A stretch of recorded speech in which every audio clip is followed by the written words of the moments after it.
60,000 megawatt का project है ये।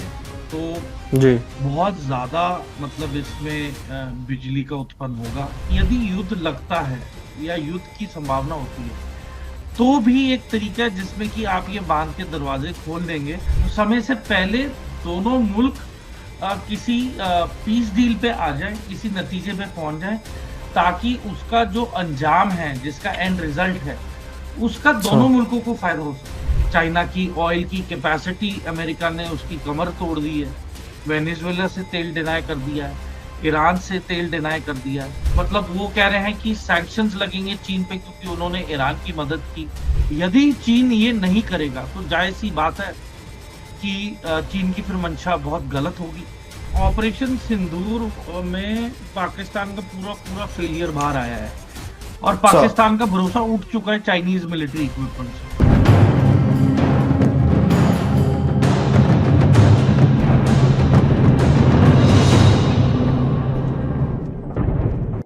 जय हिंद दोस्तों, मेरा नाम है नृपेंद्र सिंह और आप देख रहे हैं रण क्षेत्र। वीडियो शुरू करें इससे पहले मैं आपसे रिक्वेस्ट करूंगा कि आप इस चैनल को सब्सक्राइब कीजिए और हमारी ताकि आपको आने वाली सारी वीडियोस की नोटिफिकेशन मिलती रहे। मेरे साथ है मेजर समरपाल सिंह तूर सर। सर, आपका बहुत बहुत स्वागत है रण क्षेत्र पर। जय हिंद सर। जय हिंद। सर, सीधे सीधे सवाल शुरू करते हैं सर। जो मेरा फर्स्ट क्वेश्चन है sir, it is about Maddock dam को लेकर सर, जो चाइना बना रहा है। सर, ये जो थ्रेट है ये कितना सीरियस है? Is it about water security only या आने वाले टाइम में ये एक स्ट्रेटेजिक वेपन के तौर पे भी यूज किया जा सकता है ये डैम सर? देखिए, पहली चीज तो प्रायोरिटी क्या होती है कि उससे क्या बिजली उत्पन्न हो सकती है, तो उत्पन्न हो सकती है। सर। 60,000 मेगावाट का प्रोजेक्ट है ये। तो जी। बहुत ज्यादा मतलब इसमें बिजली का उत्पन्न होगा। ठीक है, और चाइना इसको बना रही है। ठीक है, और ये एक नदी का हाइड्रो प्रोजेक्ट है, हाइड्रो पावर प्रोजेक्ट। एक तिब्बत में नदी है जिसका नाम है यारलुंग सांगपो। तो ओके। ये अरुणाचल प्रदेश के अंदर जाके एंटर होती है नदी, और वहां जाके इसका नाम बदल जाता है सियांग में, SIANG, सियांग। और ओके। बाद में ये अरुणाचल प्रदेश से फिर जब असम पहुंचती है तो इसका नाम चेंज होके हो जाता है ब्रह्मपुत्रा। तो बेसिकली ये है कि जाहिर सी बात है, अगर आपने एक बार बांध बना लिया और वहां पे बहुत ही बड़े स्तर पे अगर बारिश होती है या क्लाउड बर्स्ट हो जाता है, तो आपको ये जो बांध बनाए हैं, आपको बांध के दरवाजे खोलने पड़ते हैं। और जी। जब बांध के दरवाजे खोलने पड़ते तो नीचे जो लो लाइंग एरियाज हैं वहां पे अचानक से बहुत ज्यादा पानी जमा होने की संभावना होती है। पर कई बार ये जो पानी बहने की जो कार्रवाई है, ये कई बार फ्लैश फ्लड्स भी ले आती है कि पानी का जी। बहाव इतना तेज होता है कि इर्द गिर्द जो भी पहाड़ के ढांचे हैं वो इरोजन की तरफ से, मतलब पानी इन्हें घिसता रहता है। आजू बाजू की मिट्टी जो है और पहाड़ियों की जो परत है उसमें ये काफी दलदलापन और मिट्टी काफी मुलायम हो जाती है। कई बार कई पहाड़ियों के हिस्से भी खिसक के नदी के अंदर बह जाते हैं। तो इसका फ्लैश फ्लड होने की संभावना बहुत ज्यादा बढ़ जाती है अगर आप किसी ऊंची हाइट पे डैम बनाएंगे। दूसरा, यदि युद्ध लगता है या युद्ध की संभावना होती है तो भी एक तरीका है जिसमें कि आप ये बांध के दरवाजे खोल देंगे तो आ, वो जिस रुख में ये पानी जा रहा है वहां पे बाढ़ आने की संभावना होती है। तो इसमें ऐसा होता है कि ना ही दुश्मन यहाँ पे मोबिलाइज कर सकता है और ना ही इंडियन फोर्सेस यहाँ पे मोबिलाइज कर सकती है। तो बेसिकली जो जहाँ पे है वो वहीं पे रहेगा, या फिर अगर युद्ध की स्थिति में दुश्मन जौन से भी दुश्मन का पलड़ा भारी रहा अगर, तो ये कार्रवाई की जा सकती है जिसपे कि पानी आप ये खोल सकते हैं और पूरा इलाका दलदल हो जाता है, जिसमें ना कि दुश्मन की गाड़ियां या तोपखाने या टैंक कोई हरकत कर सकेंगे, ना ही खुद के मुल्क के टैंक और जो तोपखाने हैं वो कोई हरकत कर सकेंगे। तो एक किस्म से एक युद्ध की स्थिति में सब कुछ रोक देना, सारी कार्रवाइयां रोक देना और अड़चने डालना, वो ये होता है कि बांध के दरवाजे आप खोल दें। तो ये पाकिस्तान भी करता है, उसने बड़े कनाल बनाए हैं इंडिया को फेसिंग, ताकि अगर इंडिया ने कोई हरकत की, अगर इन्वेजन करने की कोशिश की पाकिस्तान में, तो वो अपने इरिगेशन हेडवर्क्स या जो मैन मेड आर्टिफिशियल कनाल है उनमें पानी इतना भर देगा कि इर्द गिर्द सारे खेत पाकिस्तान के भी और हिंदुस्तान साइड के भी पानी के बहाव में आ जाएंगे और वो पूरा इलाका दलदली इलाका बन जाता है। तो जायज सी बात है कि यस, ये एक हथियार के तौर पे अवश्य यूज हो सकता है युद्ध के दौरान। एंड सर एक और चीज है, अभी आपने युद्ध की पूरी जो सिचुएशन समझाई है उस पे अगर हम बात करें तो अभी इंडिया और चाइना एलएसी पर सर बातचीत कर रहे हैं। अभी हमारे NSA Ajit Doval sir was in China sir, he met vice president Zheng of China sir, then he also met their politburo member and foreign minister Wang Yi से उन्होंने मुलाकात की। और एक बहुत एक वर्ड निकल के आता है sir, which is early and substantial harvest की बात सर। सर पहले तो मैं ये वर्ड समझना चाहता हूँ कि इसकी मीनिंग क्या, अर्ली एंड सब्सटेंशियल हार्वेस्ट का जो मीनिंग है सर वर्ड की।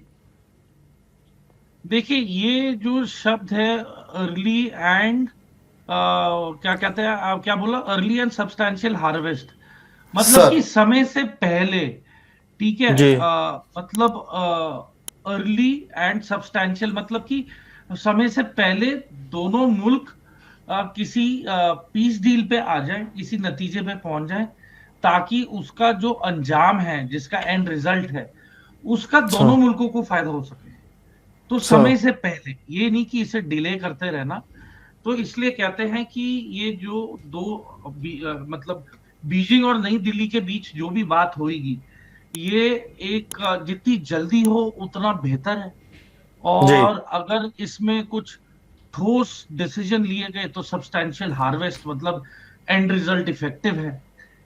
ठीक है जी, तो ये सारी चीजें हैं कि एक मैकेनिज्म इन प्लेस आएगा जी जिसमें कि मिसअंडरस्टैंडिंग्स को क्लियर किया जाएगा दोनों मुल्कों के बीच। मीटिंग्स होंगी, ट्रांस बॉर्डर मीटिंग्स, जिसमें कि आप लगा लें कि नदियों को लेके भी पहले भी मीटिंग्स होती रही हैं, क्योंकि कई बार हुआ है कि बारिश के मौसम में चीन को अगर बांध के दरवाजे खोलने हैं तो वो अप्रोच करती है इंडिया को, और पहले ही हम्म इतला करती है बिहार की गवर्नमेंट को कि हम पानी रिलीज करने वाले हैं, इस सीजन ज्यादा बारिश हुई है, तो आप भी अपने बांध के दरवाजे खुले रखें। तो इस तरीके की हम्म क्रॉस बॉर्डर आप कहें कि कोऑर्डिनेशन बहुत सारी चलती रहती है। जी तो ये सारी बातें हैं मन में रखने की। तो इसलिए मैं कहूंगा कि जितनी भी वारदात हुई है आज की तारीख में, वो आप गलवान ले लें, आप डोकलाम ले लें, है ना, तो जितनी भी मिसअंडरस्टैंडिंग्स हैं, जो भी टिबेट में जो लाइन ऑफ एक्चुअल कंट्रोल है उसको लेके आप बात कर लें, या फिर आप पानी की सिक्योरिटी की बात कर लें, इकोनॉमिक डिपेंडेंस की बात कर लें। लिपू लेक में भी इन्होंने भी बॉर्डर हम्म क्रॉसिंग खोली है ताकि क्रॉस बॉर्डर ट्रेड शुरू हो चुके। और जो मुश्किल जो क्या कहते हैं हमारे रिश्ते हैं, उसमें थोड़ी नरमाहट दिखाई दे। तो ऐसे धीरे धीरे चाइना ये पहले भी करता है, अब भी कर रहा है। पर सबसे बड़ा सवाल है कि इस बार क्या चाइना सीरियस है, क्या वो अपने दिए हुए वादों पे और पीस ट्रीटी को लेके और फ्रेंडशिप को हम्म लेके सीरियस है, या फिर ऐसा वो दोबारा कुछ गलवान या अरुणाचल की बाउंड्री पे ऐसा कुछ दोबारा कर सकता है कि जिससे कि पूरे रिश्ते दोबारा खराब हो सके। तो देखिए, इसमें बहुत जरूरी स्ट्रेटेजिक अचीवमेंट क्या उपलब्ध हो रही है चाइना को। तो देखा, अगर चाइना का सर ऑब्जेक्टिव ताइवान है तो डेफिनेटली कोई और डिस्टरबेंस या थ्रेट नहीं चाहता है पूरे चीन के इर्द गिर्द। उसे पूरा फोकस ताइवान पे रखना पड़ेगा। तो इसलिए वो अपनी मतलब ट्रांस बॉर्डर रिश्ते, और जैसे ट्रांस बॉर्डर जो रिवर्स है उसके पानी के बहाव को लेके कोऑर्डिनेशन, कम्युनिकेशन और अच्छा एक माहौल बनाने की कोशिश अब चीन कर रहा है, क्योंकि वो साइड लाइन हो चुका है। अमेरिका ने हम्म। उसकी तरफ से उससे परे देख रहा है, चाइना को एक राइवल के तौर पे देख रहा है। टैरिफ्स बहुत लग गए हैं हम्म। चाइना पे। चाइना की ऑयल की कैपेसिटी अमेरिका ने उसकी कमर तोड़ दी है। वेनेजुएला से तेल डिनाई कर दिया है, ईरान से तेल डिनाई कर दिया है। ट्रेड की काफी आइटम्स, मतलब वो कह रहे हैं कि सैंक्शंस लगेंगे चीन पे क्योंकि उन्होंने ईरान की मदद की। हम्म। और इसी चक्कर में चीन भी अब डिप्लोमेटिकली बयानबाजी दे रहा है कि उसने इंटरनेशनल लॉ के तहत ही ईरान को मदद मुहैया कराई है। पर जी। मदद की भी एक क्या कहते हैं, हदबंदियां होती हैं। तो इन्होंने तो बिल्कुल ही एंटी एयरक्राफ्ट रेडार्स और मिसाइल्स और मैन पैड्स दिए हैं। तो इन सारी चीजों को लेके चीन के खिलाफ ना सिर्फ भारत पर बाकी अन्य वेस्टर्न कंट्रीज भी काफी आक्रोश और आक्रामक माइंडसेट के साथ है चीन को लेके। सर अब अगर हम आपकी वो जो पानी वाली बात है उस पर फिर से आते हैं एक बार, क्योंकि आपने इसमें भी उस चीज को मेंशन किया है। तो एक सवाल है सर कि जो हमारा ये जो ब्रह्मपुत्र है विच इज सियांग, उससे पहले सांगपो है, वो नदी है सर, वहां पे जो है अगर वो जो डैम है उसको खोल के वो इंडिया को किसी तरीके से इम्पैक्ट डालने की कोशिश करता है, तो इज देयर एनी चांसेस कि जो हमारा सियांग अपर मल्टीपर्पज पर्पज प्रोजेक्ट है सर, क्या वो हमारा ऑप्शन बन सकता है इंडिया के लिए to prevent the flood like situation? देखिए, ये जो prevention of flood like situation है, ये जब बांध की बात आती है तो ये एज पर कोऑर्डिनेशन ही होता है। सर। ठीक है। एंड ये सारी चीजें मतलब अपस्ट्रीम ऊपरी इलाकों में ज्यादा गड़बड़ रहती है, ना कि निचले इलाकों में। निचले इलाकों में तो पानी का बहाव एक किस्म से लेवल हो जाता है, शांत हो जाता है। यस, पानी का स्तर ऊपर हो जाता है, बाढ़ आने की दिक्कत होती है, पर विदाउट वार्निंग नहीं, वार्निंग के साथ। जी। तो हम चीन के साथ बहुत सारे लेवल पे मॉनिटरिंग करते हैं, जैसे कि सैटेलाइट इमेजरी हो गया, तो इनको लेके सैटेलाइट इमेजरी कंसल्ट की जाती है ना। रिवर का जो वाटर लेवल है उसकी मॉनिटरिंग की जाती है। बारिश का कितना लेवल हो चुका है उसकी मॉनिटरिंग होती है। रिजर्वायर का सर्वेलेंस होता है कैमरास के साथ और ड्रोन्स के साथ। अर्ली वार्निंग सिस्टम लगे हुए हैं अपनी जगहों पे। तो ये सारी चीजें क्लोज कोऑर्डिनेशन के साथ एक मैकेनिज्म है चाइना और इंडिया का, जो कि इरिगेशन और वाटर पॉइंट ऑफ व्यू से और हाइड्रो इलेक्ट्रिक आप कहें टेक्नोलॉजी और प्रोजेक्ट्स को लेके ये डेटा काफी शेयर होता है। क्योंकि चीन भी जानता है कि जैसे ना तैसे ये इंडिया को भी इफेक्ट करेगा जो भी वो वहां पे कर रहे हैं। ऐसी बात नहीं है कि वो अगर कोई बांध बना रहे हैं और वो ये मन के साथ चले कि भारत पे इसका कोई फर्क नहीं पड़ेगा। क्योंकि ये ना भूलें कि पानी भारत से गुजर के बांग्लादेश में जाएगा, और जी। यदि बांग्लादेश में भी बाढ़ आ गई तो आप सोचे कितने मुल्क होंगे।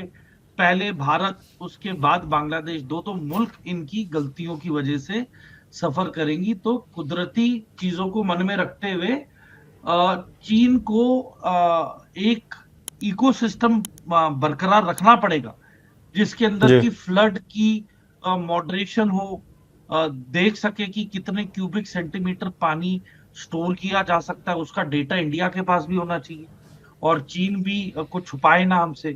ठीक है, तो स्ट्रेटेजिकली ये जो मेडोग डैम है, ये यस, ये अपर सियांग में एक जरूरी इंफ्रास्ट्रक्चर बना रहे हैं।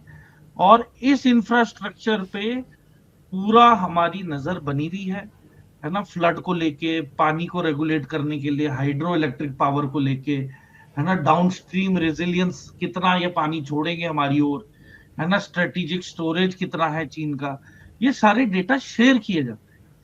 यदि चीन ये नहीं करेगा तो जाहिर सी बात है कि चीन की फिर मंशा बहुत गलत होगी, और ये किसी के हित में नहीं होगा।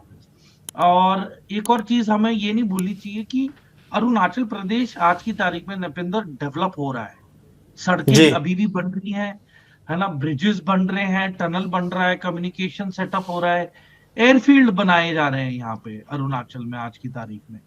ठीक है। जी। और पावर लाइन सेटअप हो रही है, लॉजिस्टिकल बेसिस सेटअप हो रहे हैं, और भी अन्य छोटे छोटे टाउन्स और पानी का इंफ्रास्ट्रक्चर और पानी की कनेक्टिविटी बनाई जा रही है। तो मैं इतना ही समझूंगा कि it is not easy for China to ambush और use water as a weapon against India, क्योंकि यहाँ पे पब्लिक की बात आ जाती है, ह्यूमन राइट्स की बात आ जाती है।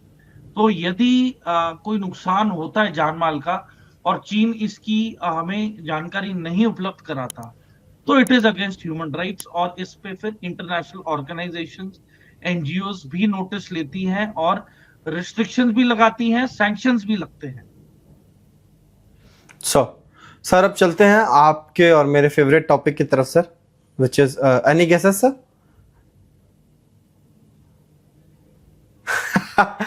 कर और उसके अंदरूनी हालात सर। सिंध में सर बहुत बुरे हालात चल रहे हैं सर। पीओके पे देखा हमने, पीओजे के, हालांकि वो तो उसका हिस्सा है नहीं सर, बट वहां पे भी जो उनके एरियाज हैं जिनको वो ऑक्यूपाई करके रखा हुआ उन्होंने जबरदस्ती, वहां पे भी लोगों को अब रियलाइज हुआ कि ये कितनी गलतियां कर रहे हैं हमारे साथ, कितने गलत व्यवहार कर रहे हैं।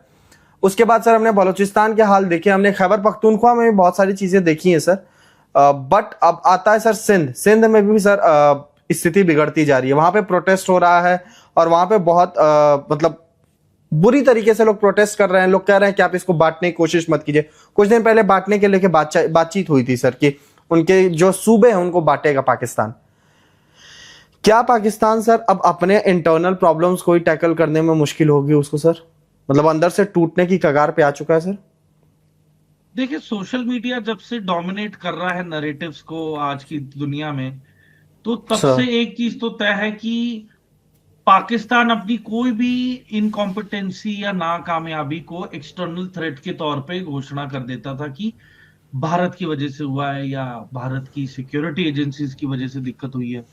पर जब से बलूचिस्तान की खामियां पता लगी हैं, जब से खैबर पख्तूनवा की खामियां पता लगी हैं, गिलगिट बाल्टिस्तान की खामियां पता लगी हैं, है ना, पीओजेके की खामियां पता लगी हैं हमें, जिस तरीके से इन्होंने अहमदियों को मारा है पाकिस्तान में, जिस तरीके से शियाओं के साथ इन्होंने बदसलूकियां की और उनकी मस्जिदों पे हमले कराए हैं आईएसआई ने और इनके इंटरनल फैक्शंस ने, तो मैं इतना ही कहूंगा कि पाकिस्तान मिलिट्री इस्टेब्लिशमेंट के पास अब कोई बहाना बचा नहीं है। उन्हें अपनी जनता का सामना करना पड़ेगा, उनके सवालों का जवाब देना पड़ेगा और उन्हें यकीन दिलवाना पड़ेगा कि अगर जो भी एक्शन पाकिस्तान आर्मी कर रही है, क्या वो पाकिस्तान के हित में है या फिर वो उसके निजी हित में है और निजी एग्जिस्टेंस के लिए ठीक है, या फिर वो जेन्युइनली पूरा मुल्क टेक ओवर करके पूरा मुल्क को कंट्रोल करना चाहते हैं, जैसे कि आसिम मुनीर ने किया है। जिस तरीके से 27th अमेंडमेंट और 29th अमेंडमेंट को इन्होंने पास करवाया है, तो ऐसा लगता है कि पूरा करता धरता ही पाकिस्तान की इस्टेब्लिशमेंट है पाकिस्तान को लेके, चाहे वो पॉलिटिकली हो, इकोनॉमिकली हो, या ट्रेड पॉइंट ऑफ व्यू से हो, या मिलिट्री पॉइंट ऑफ व्यू से हो, या एग्रेसिवनेस हो। ये सारी चीजें डिक्टेट कर रही है पाकिस्तान की मिलिट्री इस्टेब्लिशमेंट। तो मुद्दा यह है कि ये कब तक बरकरार रहेगा सिस्टम, और देखिए करप्शन से भी ये छुटकारा नहीं मतलब पा सके हैं, और बहुत प्रॉब्लम्स हो रही हैं, और मुझे लगता है कि बीतते हुए समय के साथ ये एक टिकिंग टाइम बॉम्ब बन जाएगा जिसमें कि रिकवरी होना बहुत मुश्किल होगा पाकिस्तान की। सर आपने टिकिंग टाइम बॉम्ब बोला तो मुझे वो याद आया, जो उनका अपना पर्सनल एक स्पेशल नेता है सर, ये टिकटॉक टिकटॉक टिकटॉक नकवी, उसने बोला था। नकवी नहीं सर, जरदारी का बेटा बिलावल भुट्टो की बात कर रहा हूं। अच्छा, बट हाँ, मतलब बिलावल भुट्टो देखो, बिल्लो अपनी एग्जिस्टेंस बरकरार रखना चाहता है, हालांकि उसका कोई वजूद है नहीं, ठीक है जी सर। ये डायनेस्ट है बेसिकली। हाँ. ये जो भी पॉलिटिकल पार्टीज हैं, everyone is sir in Pakistani political regime sir, everyone is dynast sir, other except Imran Khan sir. और उसी से रिलेटेड मेरा क्वेश्चन भी है सर, जब इमरान खान को हटाया गया और उसने साइफर लहराया तो एंटी अमेरिकनिज्म कितना है पाकिस्तान में लोगों में वो सबने देखा सर।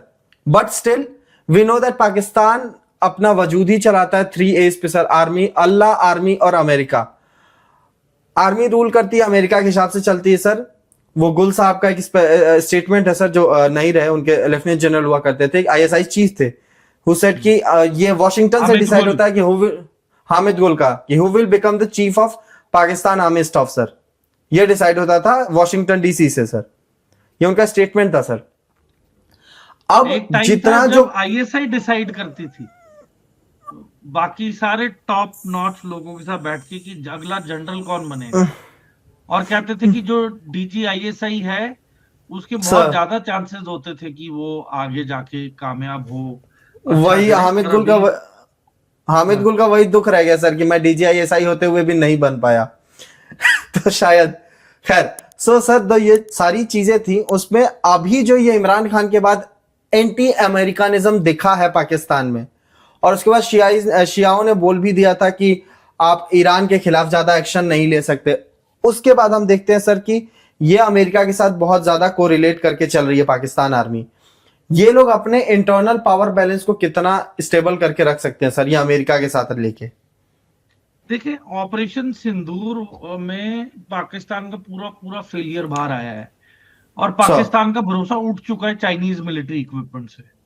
इसलिए they are looking towards Turkey, they are looking hmm. Towards USA, and hmm. पैसा वो बनाएंगे सऊदी अरब से, क्योंकि उन्होंने अपनी मिलिट्री सर्विसेज भी दे रहे हैं सऊदी अरेबिया को, है ना। सर, तो ये दे सारी are the Wagner group of Asia sir, South Asia, बिल्कुल बिल्कुल, पाकिस्तान। क्योंकि ये एक प्राइवेट मिलिट्री बन चुकी है जिसका बॉस हाँ। अपनी मनमर्जी से जिसे चाहे रिटायर कर सकता है, जिसे चाहे उसका एक्सटेंशन कर सकता है, जिसे ही चाहे इज वो प्रमोट कर सकता है। तो सर। मनमर्जी वाला माहौल बना हुआ है आज की तारीख में। जी। तो देखिए स्थिति बहुत ही फ्रेजाइल है।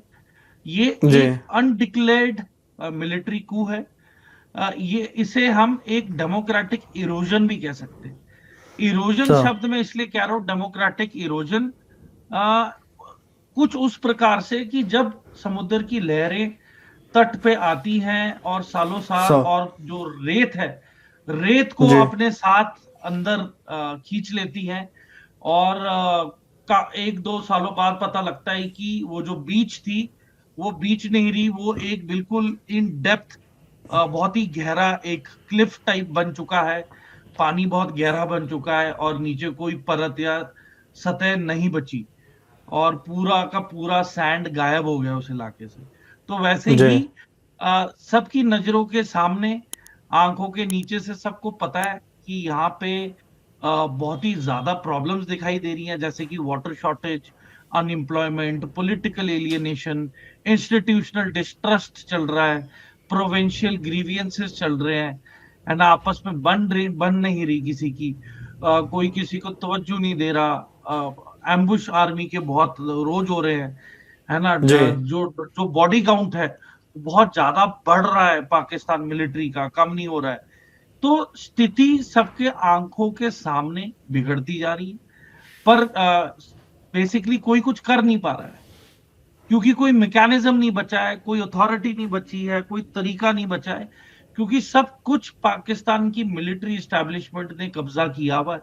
वो ना कोई ठोस एक्शन लेती है, ना ही वो कुछ डेवलपमेंट होने दे रही है। तो इन सारी चीजों को मन में रखते हुए it is called democratic erosion. इसका सबसे अच्छा उदाहरण होगा जैसे इन्होंने परसों एक कर्नल साहब को यूनिवर्सिटी में पीटा स्टूडेंट्स ने। तो ये एक सर। डेमोक्रेटिक इरोजन है।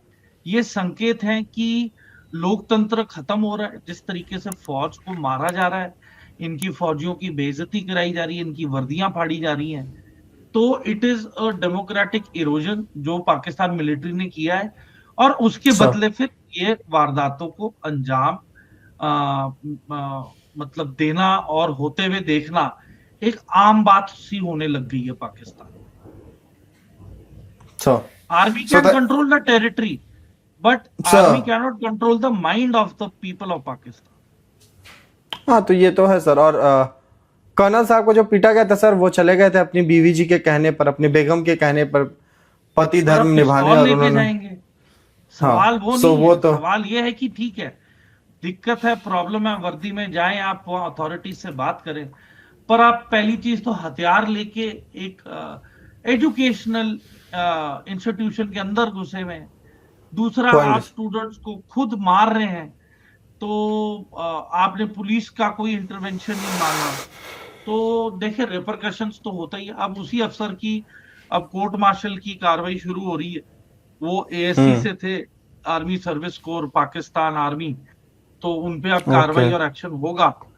और यही सुनने में आ रहा है कि उनका कोर्ट मार्शल होगा, उनका हथियार उनसे जब्त कर लिया गया है, और बाकी जितने भी पाकिस्तान में मिलिट्री इंस्टॉलेशंस है उनमें हिदायत दे दी है कि कोई भी अफसर या जवान वर्दी पहन के पब्लिक प्लेसेस में नहीं जाएगा। क्योंकि वो पीटा जा सकता है। बिल्कुल, पब्लिक का आक्रोश है, सिक्योरिटी इशू है पाकिस्तान जी। मिलिट्री पर्सनल के लिए, तो अब वो अपने ही मुल्क में अपनी ही वर्दी पहनने के लिए उनको रिस्ट्रिक्शन लग गई। वही सर, जब आप कर्म करोगे तो इज्जत मिलेगी, वरना जूते मिलेंगे। Thank you so much sir ये पूरी बातचीत के लिए। मेरे भी कई सारे डाउट्स थे, ये तमाम चीज़ों को लेकर उसको क्लियर किया। और अगर आपको ये एपिसोड पसंद आया हो तो इस एपिसोड को लाइक कीजिएगा, कमेंट बॉक्स में बताइएगा कि हम आगे कौन से टॉपिक्स ले सकते हैं सर के साथ। बाकी तब तक के लिए आप चैनल को सब्सक्राइब कीजिए। मिलते हैं आपसे कल फिर हम। जय हिंद।